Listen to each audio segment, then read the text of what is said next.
আজকে সভাপতি নারায়ণগঞ্জ মহানগর বিএনপি সংগ্রামী আহ্বায়ক জনাব সাগর হোসেন খান,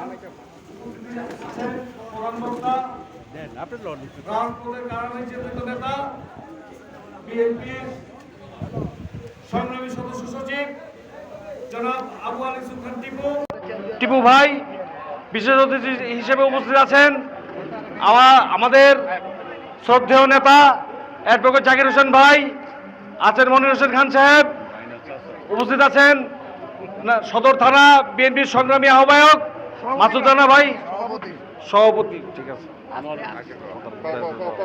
উপস্থিত আছেন সংগ্রামী সাধারণ সম্পাদক বারবার কারারি চিন্তিত নেতা জনাব HM আনোয়ার প্রধান সহ নাম করতে কত সময় যাবো বিএনপি নেতৃবৃন্দ ও 16 নম্বর ওয়ার্ডের নেতৃবৃন্দ, আসসালামু আলাইকুম। কাল আমার নেতা জনাব আবু আলী সুলতান টিপু ভাই আমাকে ফোন দিয়ে বললেন যে আজ সদস্য ফর্ম বিতরণ করা হবে, তুমি উপস্থিত থেকো এবং সাবধানে থেকো যে কোনো আওয়ামী লীগ বা অন্যান্য দলের লোক যে ঢুকতে না পারে। তো নেতাকে আমি বলতে চাই, নারায়ণগঞ্জ শহরে এখন ব্যানার বেষ্টনী ভরে গেছে, তারা কারা? যেই সব নেতারা তাদের দল ভারী করার জন্য ওই আওয়ামী লীগের প্রেতাত্মাদের নেতা বানাচ্ছে, তাদের বিরুদ্ধে আপনারা কি ব্যবস্থা নিচ্ছেন? টিপু ভাই, আপনাকে বলতে চাই, আপনি কি সেই ব্যাপারে কি সুদৃষ্টি রাখছেন, নজর রাখছেন যে যারা ব্যানার করছে তারা কারা? নারায়ণগঞ্জ শহর জুড়ে ব্যানার। কিছুদিন আগে আমরা ইউটিউবে একটা কন্টেন্ট দেখতে পাই, সেখানে এক লোক বলছে নারায়ণগঞ্জ নাকি 95% এখন বিএনপি করে। আসলেই তাই দেখতেছি, নারায়ণগঞ্জ এখন 95% বিএনপি, তারা বিএনপি করতেছে 95%।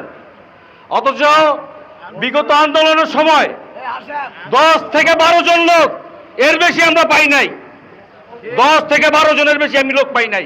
আমি আমার কথা বলতেছি, যদি ডাকতাম 100 জনে ফোন করলে 10 থেকে 12 জন আমাদের রিপ্লাই দিত যে ঠিক আছে আমরা আছি।